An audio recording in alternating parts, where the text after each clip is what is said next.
Hey everyone, thanks for tuning in. If you're new here, consider subscribing. It really helps keep these stories coming. And while you're here, let me know in the comments where you're listening from.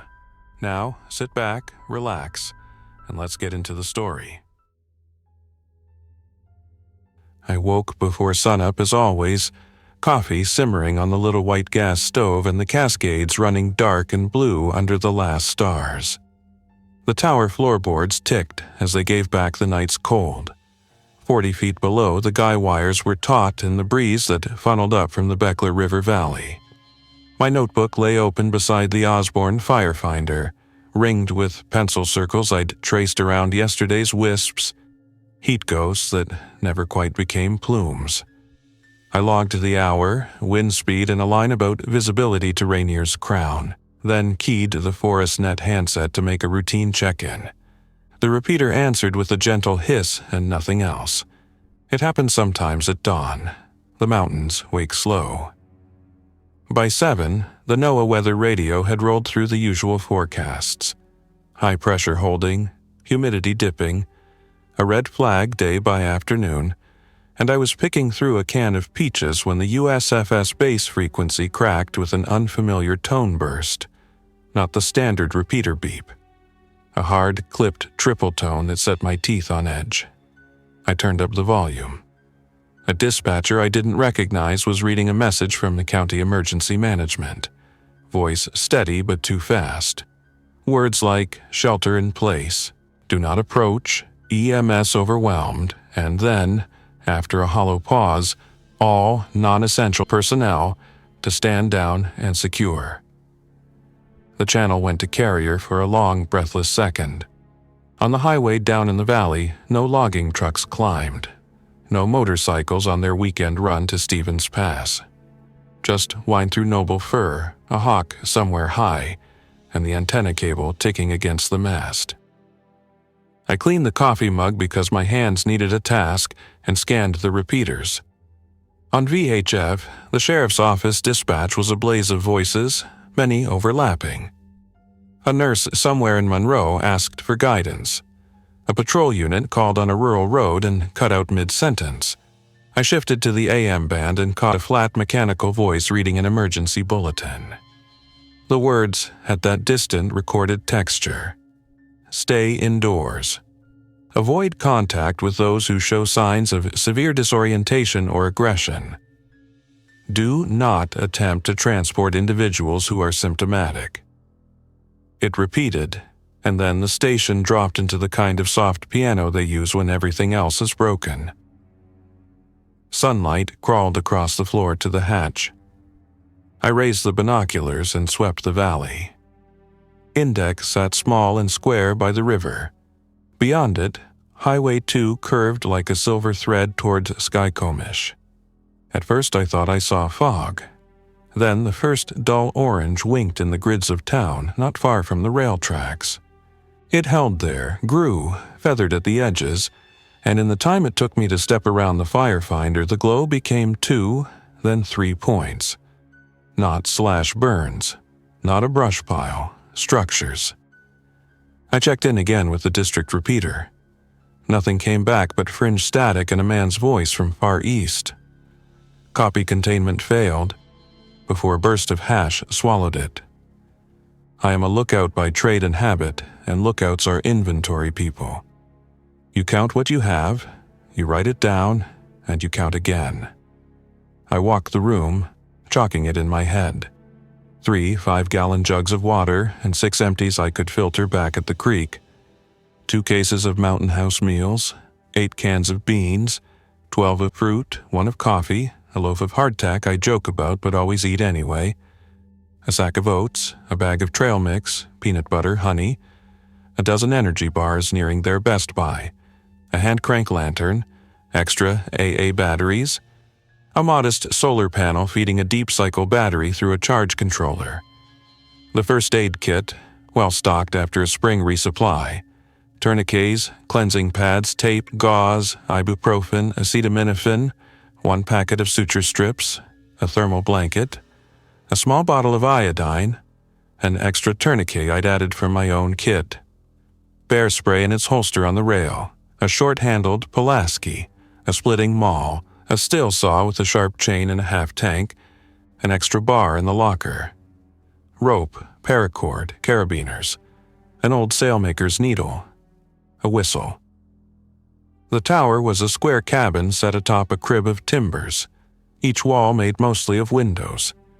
The hatch was a thick trapdoor at the center of the floor with a hasp and a ring bolt. 8 steps from the stairs to the hatch, 27 down to the first landing if you jumped the last 5. I'd done it 100 times with a pack.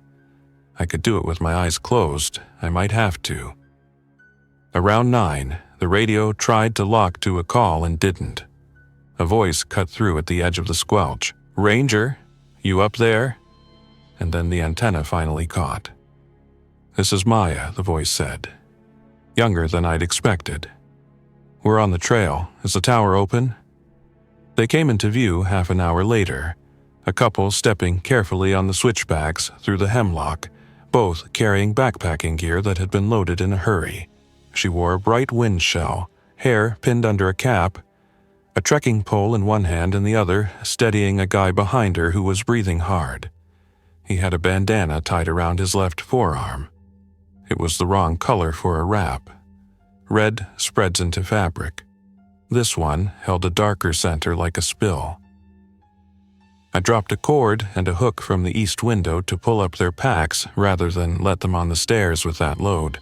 It was procedure when snow loads rot a step, and it was procedure now with a different kind of load.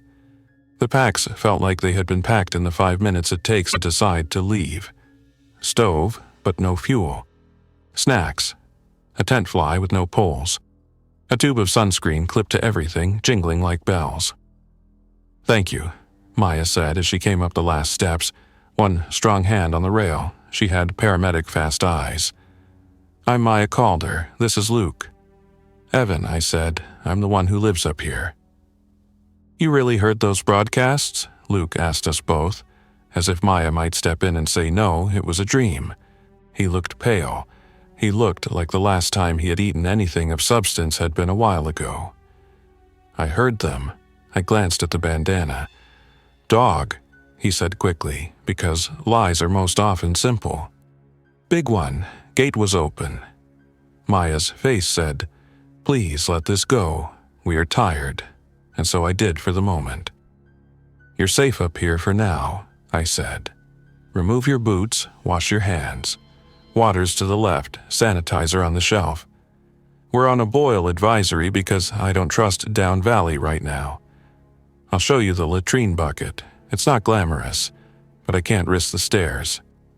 They followed instruction without complaint. I poured them a mug of watered coffee that tasted better than it had any right to.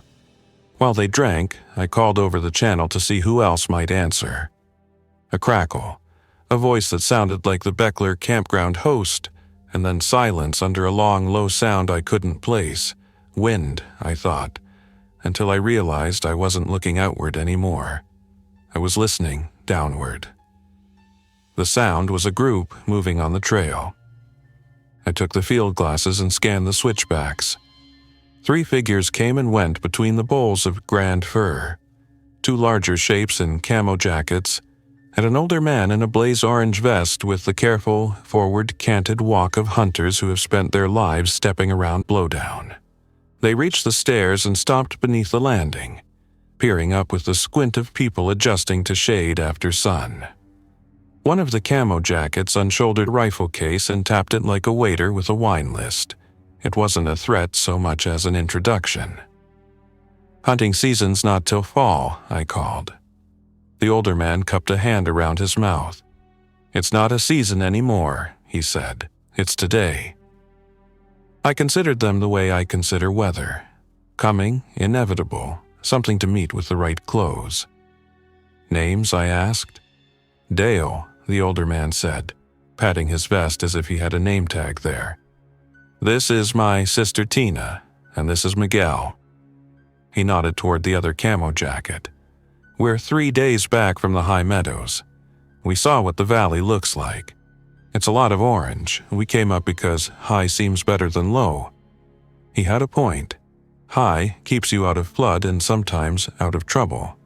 It does not change the fact that 5 adults, one with a questionable bandage, plus their gear on a 40-foot wood frame is a lot of live load. "I'll pull up your packs," I said. "Leave firearms in their cases, no ammo in chambers, bolts open. Opinions about rules aside, we stick to safety up here." Dale nodded at that in a way that said he'd taken 100 hunter ed courses and passed them all. They secured their rifles, .30, 06 by the length of the action, 12-gauge pump by the frame, a .308 with a nice glass, before handing them up in their cases along with packs that were heavy in the kind of way that is useful. Stove fuel, a pot that had seen a lot of trout, a vacuum bag with venison jerky. Tina's pack was organized with a field nurse's neatness. Miguel had topo maps in a waterproof envelope and a compass clipped to the strap. It all felt like oxygen coming through a window that had been painted shut. We set the rifles, still cased, in a corner and laid out a simple set of rules that felt like making a camp. No one opens the hatch without asking. No one leans onto the railing. Latrine bucket protocol. No candles. Flares only outside on bare mineral soil. Keep to the radio plan. No one argues with me about water. Everyone checks everyone else's hands for cuts and cleans them if needed. When we sleep, we use the buddy system. I said it all because saying it made it sound like relative peace was a thing we might map.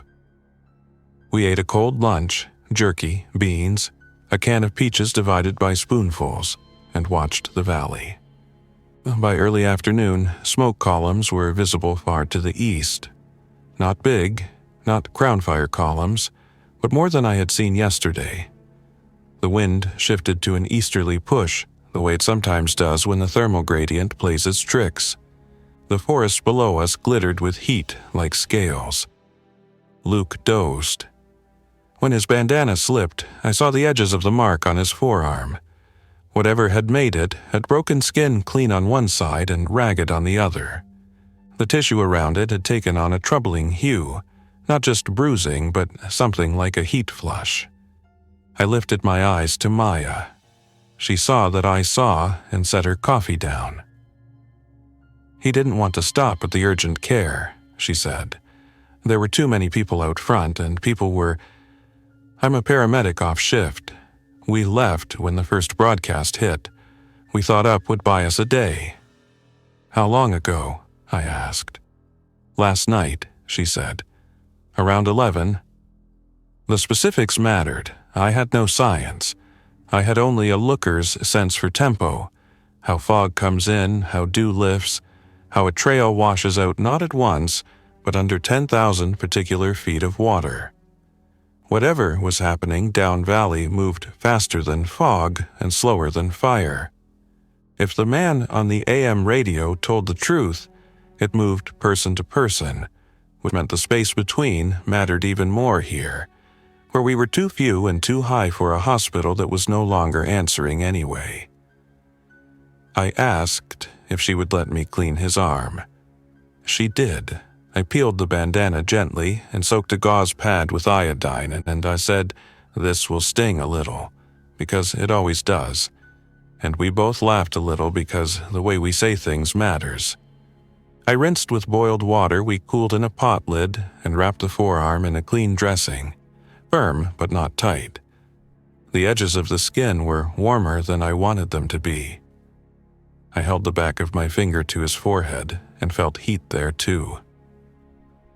When he woke, Luke smiled the way people smile when they want to please the person caring for them.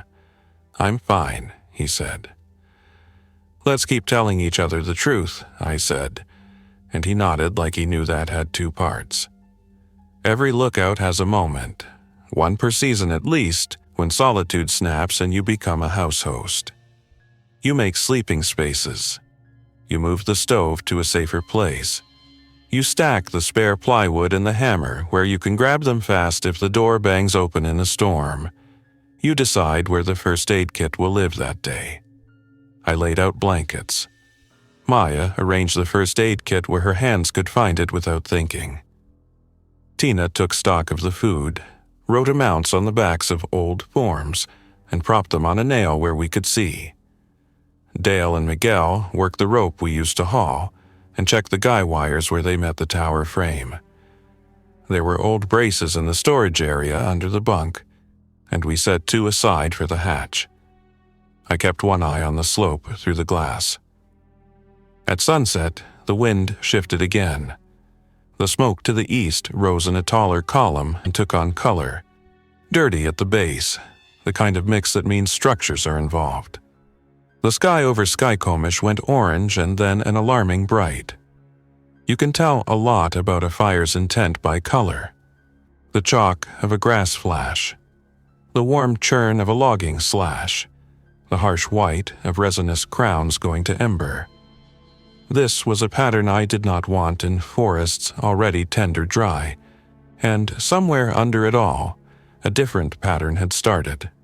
I could feel it in the radio traffic that came and went like a tide, breathless for a minute, then wholly gone, then somewhere else for half a second.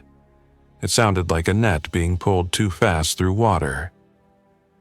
After dark, they came.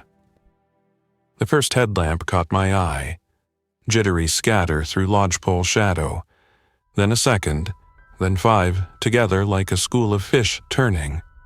I felt relief until they crested the last rise, and light struck faces the wrong way. Eyes dry and glassy, mouths slack, gaits too loose, as if the joints had been borrowed from a different animal. There's a way a person climbs after a hard day. These, whatever was working behind those faces, moved with a different economy, veering not around obstacles but into them until they rebounded. One hit a boulder with the soft thud of a shoulder and did not flinch. They hit the stairs with more force than I expected. The first impact rattled the lower landing. The second set somebody's 2-way to buzzing on the shelf. I motioned everyone to silence and curled a finger to bring them in from the windows. The rule is always the same. See without being seen, hear without being heard. They climbed at a pace that made time odd. Not fast, not slow, relentless. One tripped, and the next stepped on its back like a stepping stone. The tower has a sway when the wind moves a certain way, and I felt that sway now through the floorboards. The trapdoor's hasp rattled in its staple, and I knelt to set the first brace, a 2x6 across the hatch, screwed down with deck screws I drove with the cordless drill. The sound wasn't what I wanted to add to the night. It felt like ringing a dinner bell. But better the short whine of screws than the long squeal of a hinge ripping.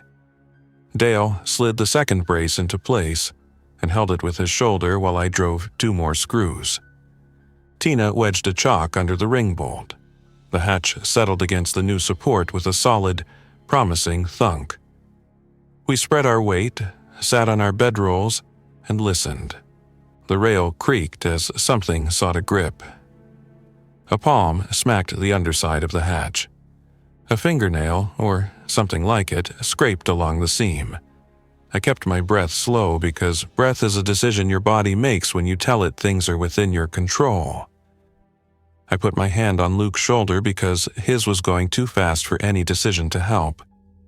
He squeezed my fingers and then pulled away as if embarrassed, then settled and took another breath. By 10, the crowd around the footings had thinned. 2 stayed and pressed their faces into the underside of the deck like cats at a door. They did not seem to see us when we stood, only when we moved. I flipped the lantern to its lowest output, and we sat in the softer dark. "I need you to both hear something," Maya said quietly, hands on her knees. We nodded toward her. "I think Luke's getting worse. He's warm. He's confused. If this is what I think it is, he needs to be isolated for a while in case he—" She stopped on the word the broadcast had used. "I can sit with him. I'll need space and quiet and a bucket and water. No one else can be in there. I don't want to do that. But we're in a room the size of a 1-car garage and we don't know the rules of this new thing yet." Luke closed his eyes. "I don't want to hurt anyone," he said. "You won't," I said, "because we'll make a plan and stick to it." We made space beside the file cabinet and the storage shelves, a rectangle as private as a lookout can be. We rigged the spare bunk curtain we used when a tech stayed over, a strip of canvas on paracord, and set the bucket in the water, and a pack Maya turned into a pillow. She shot me a look that said, "Thank you," and also an apology for having to say it. I nodded and gave her the extra headlamp, the one with the red filter. She nodded back. I took the first watch with Dale and Miguel while Tina took stock again. We avoided pointing headlamps into the black. From that black came a new sound around midnight, something like a group moving no longer uphill but around. The mountain has more than one trail if you know where to look. There's a game path that skirts the slope, and there's the old service road that's mostly alder now, and there are deer tracks where the slope saddles before the last ridge. The sound was the sound of those paths wearing thinner. At 2, the wind gusted with enough force to make the west side windows hum. The smoke column to the east had bloomed into a dull glow that turned the tops of the firs into silhouettes. It cast some light even here, and in that washed-out twilight I saw a line of figures moving along the ridge 100 yards away, backs to the glow, heads turning in a way that suggested scent rather than sight.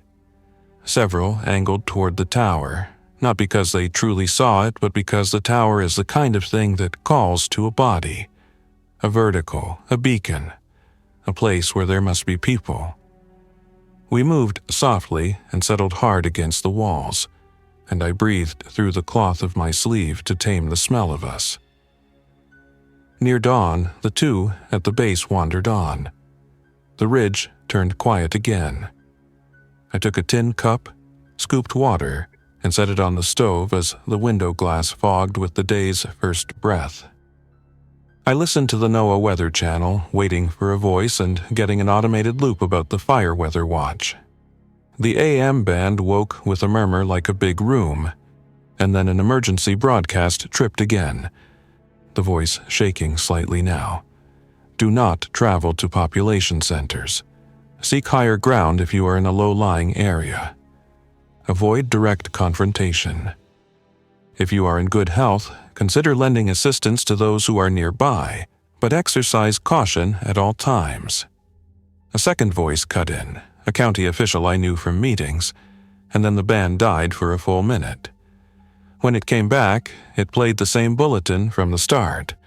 Sometimes, systems repeat when there is nothing else left to do. We slept in turns through mid-morning, sun making dust motes that felt too beautiful for that room. When I woke, it was to a knock that wasn't a knock at all, but a hand swinging in a slow arc against the frame below. I crawled to the hatch, pressed my ear to the wood, and heard a human breath on the other side of the membrane and a human voice that was trying very hard to be calm. "Is anyone up there?" I glanced at Dale. He shrugged and I took the chance. "Yes," I said. "Please," the voice said. "I was on the ridge. I fell. I think someone bit me." There are times when the world gives you two neat sentences and asks you to find a seam. "My name is Garrett," he added quickly, as if names are keys that open doors. Often in the valley, they are. In a tower, they are one piece of many. We debated. It was a quiet debate, the kind you have with eyebrows and a tilt of the head. We could not open the hatch. We could not risk that we were the very place the county had told people to avoid, a population center in miniature. And yet, he was here. He was a single human voice in a world that had grown a lot of crowd sounds and very few of those. Maya sat quietly behind the curtain, holding Luke's hand. She nodded once and then put her finger to her lips as if to ask the whole room to keep breathing. "Garrett," I said. "My name is Evan. I'm going to lower a line. You can tie a water jug and pull it up. There's food in the bucket with it. There's a roll of gauze and antiseptic. You can clean the wound. "Thank you," he said. There was a sound, a swallow, a catch. "We can't open the door right now," I said gently, as kindly as I could make a firm thing sound. "We can't risk that you carry something we can't handle in here. Do you understand?" A long pause, then a small, hard, "Yes." I lowered the rope. The weight tugged 3 times hard like a fish on the line. I pulled up the empty bucket 20 minutes later. He'd taken the food and the gauze and left the roll of tape, as if to say, "I'll keep this neat for you." The touch moved me in a place that had been clenched all morning. By afternoon, the valley's glow was no longer points. It had become an ambient smudge, and the east wind kept it low. The district radio chirped alive twice. The first time, a voice said, "All units that can move, fall back to," and then the repeater cut. The second time, a firefighter called a fire I knew by name, one of the lightning scars in a wilderness outside of town, and nobody answered, so he answered himself. "Copy." We set boards and braces across the hatch not out of paranoia but out of honesty. I screwed a metal angle bracket to the hatch frame and ran a chain through it to the center post. We took inventory again and found that inventory was hope, and hope is easier if you can count it. 3 days of water if we were frugal, 5 if we were very, very frugal. Enough food for a week if we did the math right, a bag of rice and a sober mind. Evening brought more figures on the ridges. I saw a runner, a real runner, sprint along the saddle, stop, hold up a bright tarp as if flagging a helicopter you realize isn't coming, then fold the tarp and run on. Not a rescue attempt, a decision in motion, a pattern that made sense. When full dark came, we heard the staircase again. This time, the sound had rhythm. Up 3 steps, a pause. Up 2, the hollow slap of a bare foot finding planks. When the first palm hit the hatch from below, it was soft, exploratory, then the second, then several faster. The boards held, the chain hummed like a string. I thought of a thing I'd read once about how an animal learns a barrier's rules, and I did not like that thought. We had discussed flares in the abstract. There's a box of Orion signaling flares and a lookout because sometimes you need to say here without words. Flares are not for making fires. They are for light, for rescue, for marking a landing zone. We looked at the box now and looked at each other. "I'll make space," Miguel said. And he and Dale went out onto the catwalk and cleared the leaves from a square of bare plywood we keep for jobs that might drip. He clipped his harness to the safety line we keep on eye bolts around the catwalk, because there are rules, and they are what keep you alive when you are doing something that is a little close to the edge. We had metal coffee cans we used for ash from the stove when winter visits, and he set one on the plywood and kept his eyes on the clear patch of duff beneath the tower. There was limestone rock there, bare mineral ground. We'd cleared it each spring for precisely this reason, for the day when a cigarette from a careless hand hits and you need to kill it before it eats your ladder. I cracked a flare, held it low and away, and the bright took my night vision so hard that tears came. I set it in the can and the can in the square, and we let the light be what it is, a signal that changes behavior. The figures below shifted, heads tilting, focus drawn to the new sun. We did not throw it, we did not drop it among the trees. We let it burn under our own floor, where we had prepared ground and water for it, and watched as the faces below navigated toward it with a simplicity that broke my heart. When it died, we poured water on the can and set the lid like a moon over it. An hour later, a gust hit the tower hard enough to bang the shutter against the sash, and I saw something equally bright and much farther away. A line of light had appeared on the far ridge, not steady like a highway, but moving with its own seam and line. A fire. A real one, not a house or two. A finger of flame running where wind meets a day of low humidity met 1,000 dry needles. It lay thin and then lifted in curtains when it hit a slope like a bellows. I called it in out of habit. The repeater gave me carrier, and then a voice that sounded like relief to hear me say anything. "Copy," the voice said. "Evacuation in progress. If progress is the word." A small, tired laugh. "What's your count?" "5 souls," I said. It had the shape of a form I'd filled out 100 times. Maybe that's why we love forms. They make moments like this have a place to sit. 2 in good shape, 2 in decent shape. 1 who needs medical attention and is isolated. 1 additional outside contact on the slope. "Hold," the voice said. "If you can." The carrier dropped. I wrote down the time and the words in my log because logs are the structure under the skin. Then I watched the glow paint the ridge until my eyes blinked slow. At dawn, smoke sat in the tree boles like fog. The sun came up as a red coin. I poured water into a pot and set it to boil to recharge everyone's canteens.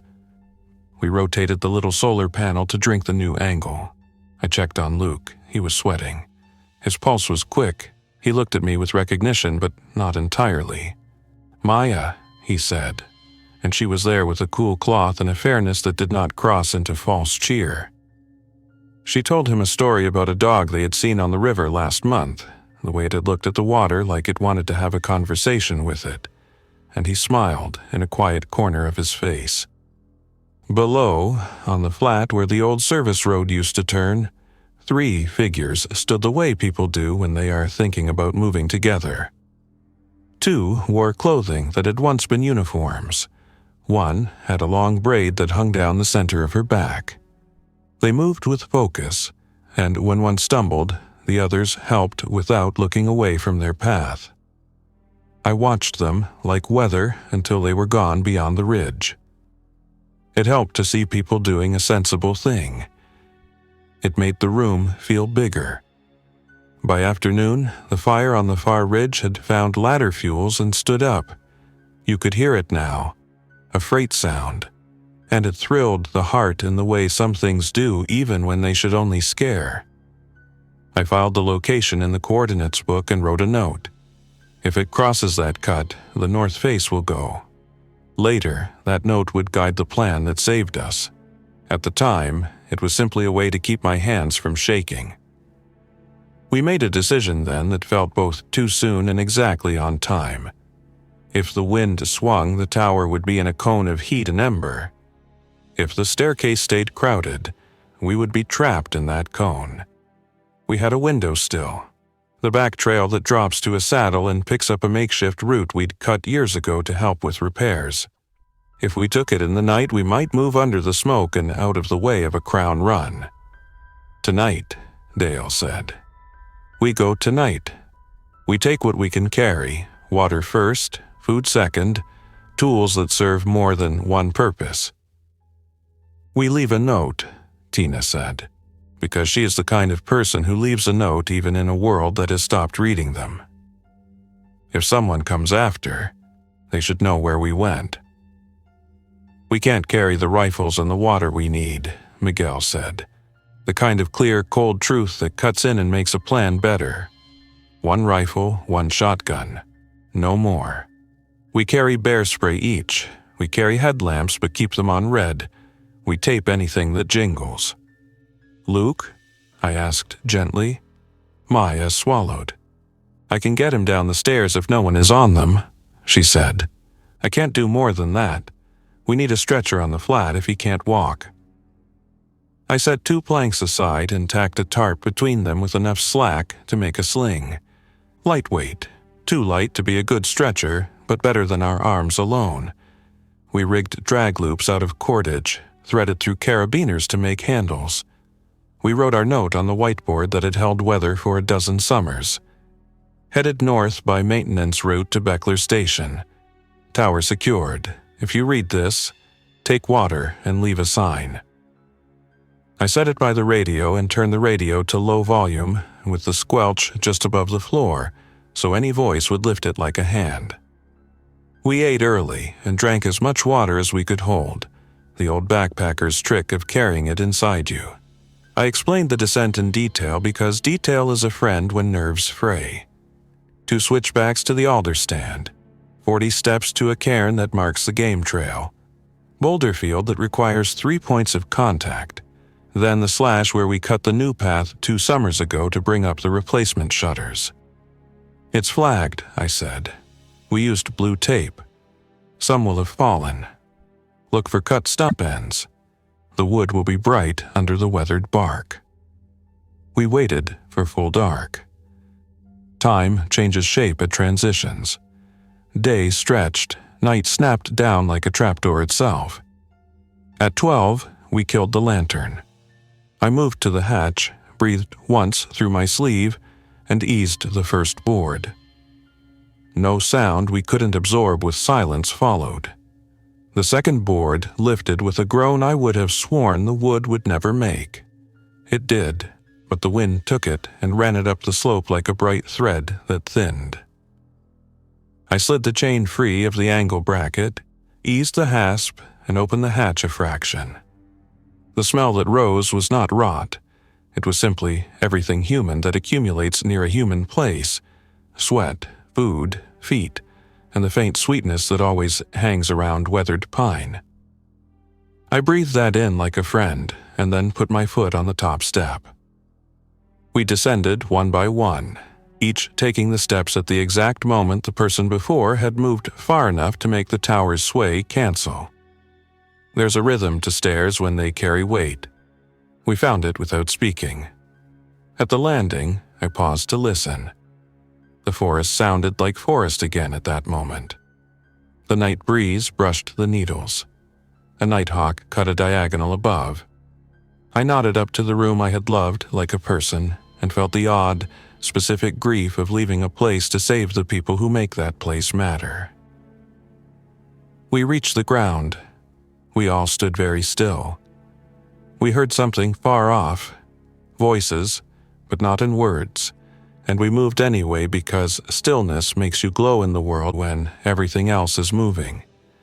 We followed the plan we had made for the times when plans are what you have instead of luck. The first switchbacks were clean. The second held a figure pressed into the brush that did not turn its head when we passed. I kept my breath slow and did not put a hand on my belt where the bear spray sat because hands reaching makes the body think that's the answer. We reached the alder stand, turned, counted 40 steps together in a whisper that was not sound but shared thought. The cairn loomed where it always had. 3 flat stones and 1 odd round one Dale had placed there a decade before as a joke that became a landmark. We turned along the game trail. I could feel the slope's calf burn as if it had mindfulness. Luke made it to the boulder field on his feet.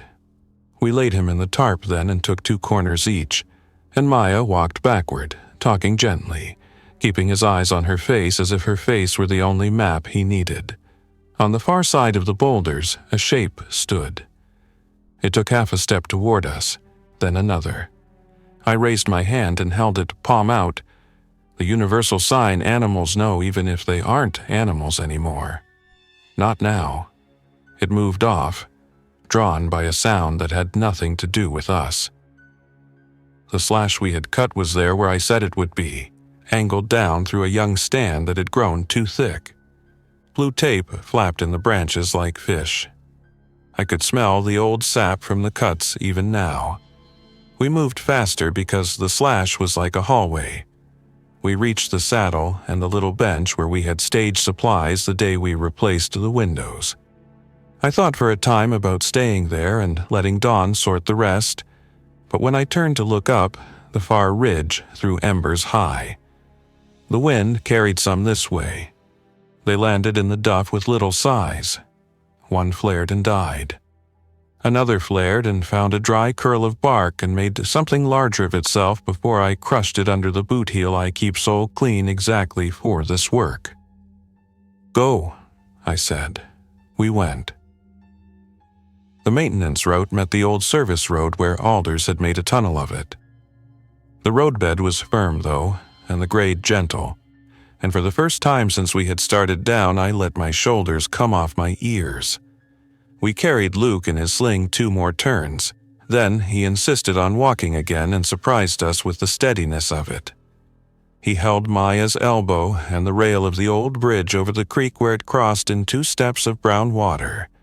And then we were onto the flats where the radio tower's guy anchors stood like sculptures, and the path we had cut to the decommissioned ranger station turned right through Salal into a clearing.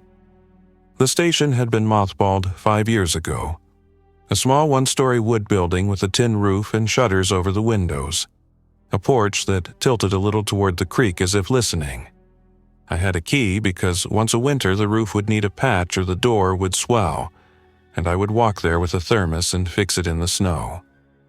It is a particular feeling to use a key to a quiet place in a loud world. I slid the metal into the latch and felt the tumblers, and in we went. The air smelled like dry paper, cedar, and a can of paint that had been opened and closed the month before. Whoever closed this place had thought they might come back sooner than they would. I closed and bolted the door. We didn't flick on lights, not because the panel was small, but because dark felt safer now. There were cots in the back room with thin foam pads and blankets sealed in plastic. There was a hand pump at the sink that still knew the aquifer if you primed it with a cup and patience. There was a battery lantern. There was a radio cabinet, old but serviceable, that I could tie into the same net the tower used. It hummed when I turned it on in a way that was music. We settled Luke onto a cot. Maya sat beside him, took his temperature with the back of her hand, and did that small nod again that says numbers exactly to someone who speaks the same language. "It's too high," she said. "But his breathing is steady. He's still here." Tina found a cabinet with old MREs and a tin of tea. She made tea the way people do when they need to make something gentle happen inside a harder thing. Dale and Miguel checked the shutters, retied guy lines, and reset the tripwire on the back path with little bells that would not be loud, but would be enough. I wrote again on the board I carried in my pocket. 1920 hours. Reached Beckler Station. Tower still standing. Wildfire on East Ridge, plan. Water, food, rest, radio at first light. I set the board where it would be seen if seen mattered and felt the small lift in my chest that writing can give even when the syllables are simple. Near midnight, the station hummed with the sound of people sleeping, the one thing that makes a place alive more than anything else. I lay on my roll on the floor beside the radio table and listened to the band open and close like a lung. A voice came in clear, the kind of clear you rarely get in mountains. "This is North Ops," he said. "This is the message. All lookout stations to broadcast status. Repeat, all lookouts broadcast status." It sounded like a test, but felt like a hand. I keyed the mic, gave our coordinates, our count, our supplies, the status of the fire, and then my name because names matter across wires. The voice read it back clean. "Copy, Evan," he said. "Hold. You've done well." Morning crept under the shutters in a soft gray. The wind lay down, and the station felt like the safest place on earth. We made oatmeal and steeped tea and ate with more thankfulness than any breakfast deserves. I filled the water jugs we had carried with the pump's slow honesty, and each stroke of the handle felt like a small victory. Outside, a jay scolded the universe as if the universe had failed a bird. I almost laughed. At 10, we heard a thump against the porch rail, and then the polite tap of someone who has learned the shape of doors. We went still. The bells did not ring on the back path. This was a visitor without the sense to take the easier route. We waited through 3 taps and then a long, low scrape where wood meets wood. I motioned, and Dale moved to the shutter and eased one slat.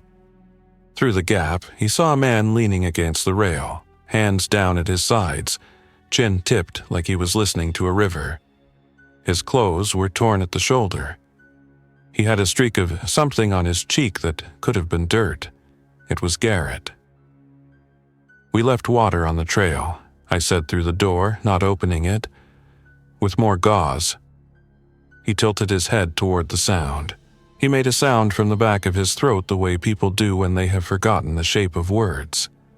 He turned and walked down the steps without looking at where his feet placed. He took the water we had set there. He did not look back. There are different kinds of mercy.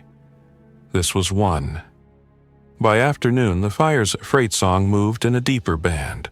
The wind had swung south, and the plume rose straight before leaning west.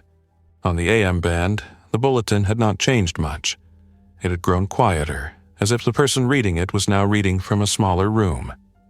On the forest channel, a crew boss called for a dozer that would not come and then decided to anchor in a creek bed and catch what they could with handline. On another channel, a pilot announced a bucket drop and then added, "Beautiful throw, folks," because it is good to appreciate what can go well even now. Some things still went right. We stayed 3 days like that. Water, food, watch, rest, radio. Luke's fever came down once in the morning like a gift and once in the middle of the night like a dare. And both times Maya rode it with the patience of someone who understands that bodies are their own country. He grew stronger. He drank and ate and slept and woke and knew all our names. On the second day, he sat up on his own and asked for a story. Tina told one about a trip she and Dale had taken to the coast as kids, how the tide went out and left anemones like little hearts in bowls of rock. He smiled at that one. It was the right one. On the fourth day, the wind made up its mind to shift. The plume on the east ridge darkened, leaned, and then stepped across a cut I had worried about, moving into timber that had not seen a light hand in a while. It stood up in a way that is unmistakable and a little holy, and I felt the heat on my face even inside the station. That's when our plan for staying became a plan for leaving again, because staying is good until it becomes the opposite.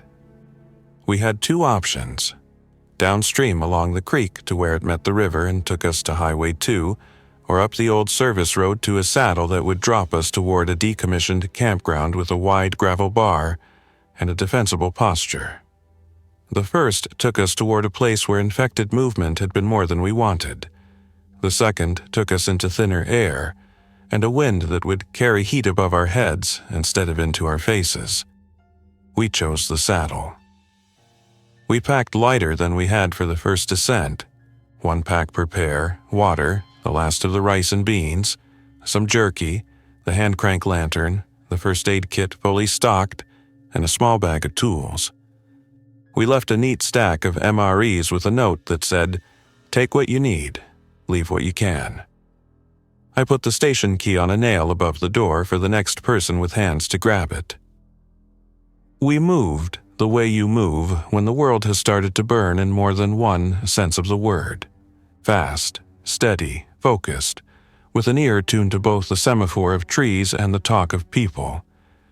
We saw movement twice on the slope, the slow determined kind, and adjusted our path. We took the high side of drainages not because we were being poetic, but because falling embers run ridges like rails. We reached the saddle right as the wind shifted toward the valley we had left. Above us, fire moved in crowns like waves on a reef. Below, the gravel bar spread white and clean by the river, and the space between those two facts was exactly the window we needed to cross. We spent the afternoon building a camp anyone would be proud of on a day when you weren't counting embers.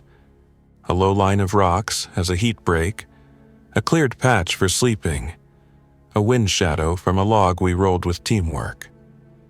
I set the radio antenna as high as I could and got enough signal to raise Northops again. "Copy your move," the voice said.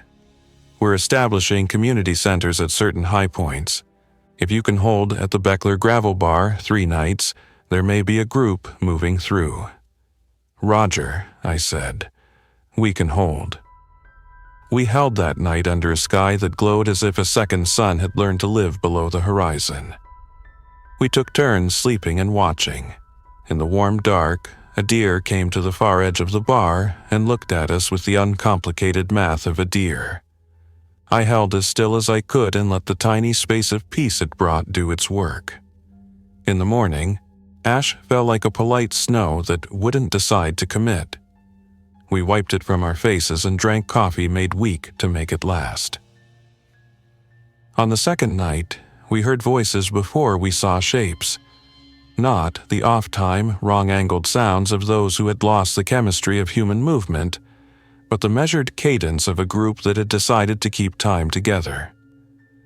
They came into the glow of our lantern with hands open and heads up, and the one in front smiled the way a person who has had to lead for too many days finally smiles when they see people sitting upright and unharmed. "Afternoon," she said, because some greetings carry a dozen kinds of courtesy at once. "I'm Sergeant Dana Ortega with the Guard. We're moving toward a commanded point near the pass. We were told we might find a ranger here who could get us through the old maintenance cuts." I raised my hand. "I'm Evan," I said. "I know a path that will keep you out of the worst of the drainages. It hugs a contour and comes out above the road where the old avalanche chutes used to put snow on the pavement. If we go at dawn, we can cross before heat." She nodded. "We have 8 with us who are slow. One is a kid, an old bus driver who got us this far when nobody else would. We'd be grateful." Gratitude is a resource like any other. We spread ours around that night and then got up at the hour the sky barely confesses it holds light. We walked in a line that learned to speak without sound, through trees that rained ash when the wind flicked them, past slopes where the fire had licked and left, along rock faces cool enough to breathe against. The kid carried a radio that chirped with a bright cartoon tone when it lost signal and found it again, and we all grinned despite the gravity. He caught our eyes and clicked the tone off as if he had remembered something important about quiet. By midday, we reached the overlook above the highway. The carless ribbon of pavement glinted like a lake. Far below, a town smoldered at its edges, and a dozen people moved along the shoulder with the deliberate pace of those who have decided to be a line. The sergeant looked at the pass, then at the slope, then at our faces. "We could take the road," she said. "Or we could keep the high path one more ridge and come down near the old lodge. The lodge has a flat roof and a cistern. It's a better box." "Hi," I said. We reached the lodge at last light. The sign on the door hung by one screw and said, "Closed," in a cheerful font that seemed almost brave. The flat roof was exactly as advertised, the cistern half full. The interior a puzzle of rooms we cleared together with nothing more than our eyes and our voices. We set watch on the roof with the radio and an old spotting scope that had been used for skiers and now looked at a different kind of fall line. We ate quietly, a lot like a family does when they are tired and grateful and don't want to make it feel too loud and fragile by naming it. That night, the radio found a station that wasn't a loop. A woman spoke in a steady cadence that said she has done this before. "If you can hear my voice," she said, "we're setting up waypoints. Towers, lodges, and water tanks. Leave notes in the open where wind can't take them but people can. Write dates, share what you have. Keep your light low. If you are strong now, do something for someone who isn't.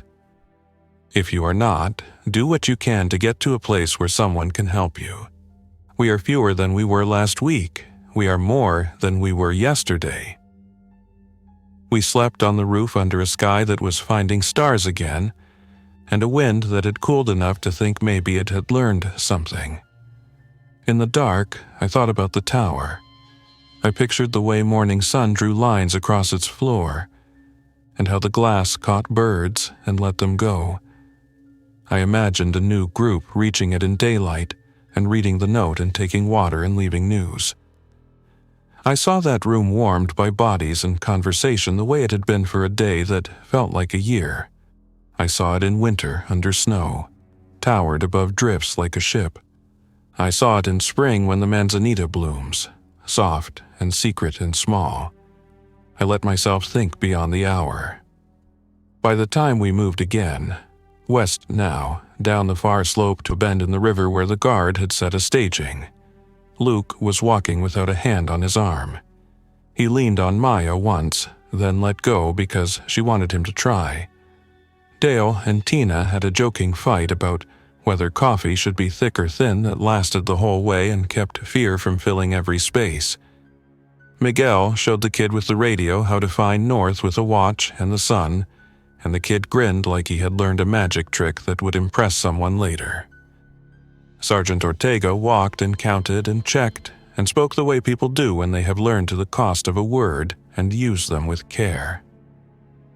We crossed a footbridge and entered a place that had been a trailhead and was now a hub, one that worked because people showed up and did one little thing at a time. A volunteer checked our names, not because a list would fix the world, but because lists make a shape for things. Another person pointed to a pot on a camp stove and said, "There's soup," as if soup was the difference between chaos and something else. Maybe it was. I said my name to a man with a clipboard and a sunburn, and he looked up. "Hey," he said. "We heard about a lookout up on the ridge. A guy kept broadcasting and then signed off. You know him?" "I do," I said. "He's okay." "Good," the man said. "Glad to have another who knows where the old paths are. We have a map table over there. Come sit after you eat. We need to connect high points. People keep finding their way to them." I looked at the table with its big sheets of topographic lines and thumbtacks and string and felt a tug that was both duty and love. I looked at Maya and Luke. They were seated with bowls in their hands, talking quietly to a woman with a cast on her wrist. Tina and Dale were already quizzing a cook about whether there was a way to stretch coffee without making it into sadness. Miguel had the kid's radio open and was showing him the battery contacts, how to keep them clean.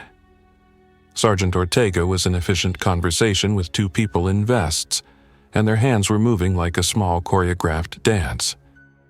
I walked to the map, set my palms on the paper like you touch the hood of your own truck after a long run, and dragged a finger along the ridge I had known as a summer job and now knew as a spine we could walk together.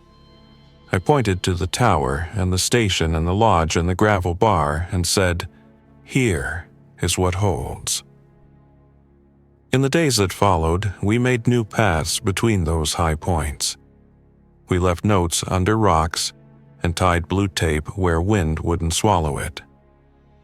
We learned the timing of the wind and the places where the infected favored movement and how to give those places a wide berth. We tapped old tanks for water and rigged new gutters from metal roofs when it rained. We carried news like mail. We slept when we could, cooked when we should, and made small jokes when they fit into the cracks. We used radios, and when radios failed, we used our feet. Stronger folks went farther. Those who couldn't yet went as far as they could, and that was enough. Sometimes we went back to the tower. Not often, because fire had done work up there and the staircase would need repair. But once, on a day when the wind had laid down and the sky was the generous blue you get after a rain in late summer, I climbed those steps again with the pack on my back and a note in my pocket from North Ops to any who might find their way. The boards were scorched at the edges, where an ember must have found a seam, but the braces had held. The windows were streaked with ash that had set in rain and dried into lace. The room smelled like pine and patience. I set the note on the table and wrote another on the whiteboard. Water under the bunk, food in the locker. Take what you need, leave a sign. There's a path to the lodge, follow blue tape. Be careful on the boulder field, use 3 points of contact. If you find a person named Garrett, give water and walk on. If you are strong today, help carry a thing that's heavy for someone else. If you are tired, sit. The world is still here. I keyed the mic out of habit. The repeater answered with its gentle hiss and then a voice I knew now like a friend. "Copy, Evan," North Ops said. We're marking your tower as a waypoint. Good work." I hung the mic on its little hook, sat on the floor with my back against the center post, and watched the valley breathe. The glow of towns had changed shape. New glows glimmered, cooking fires and lanterns, and the reflection from water tanks we'd dragged into place. Between them moved lines of people with the deliberate pace of those who had decided to be a line. I could hear someone on the ridge beyond, humming as they walked, a tune that didn't care if anyone else knew it. A hawk called in the high blue. Down in a curve of the river, I saw a sheet on a rope, and 3 people holding it while another poured water into it, laughing when the wind tried to turn it into a sail. It felt like morning, even though the sun rode high. When I climbed down, I left the hatch open just a little to air the room for the next person. I nailed a small note to the milled post at the bottom of the steps where hands would brush it even in the dark. The note said only this: "Look up. The mountains are still the mountains." And then I walked the path we'd made, blue tags flicking in the light, toward the next high point and the next connection, and the small, steady work of keeping watch while we turned a series of waypoints into a way of living. Thanks for listening. If you enjoyed this story, don't forget to like and subscribe. Your support keeps these creepypastas coming. Until next time, stay alert, stay safe, and never ignore the feeling that something is watching.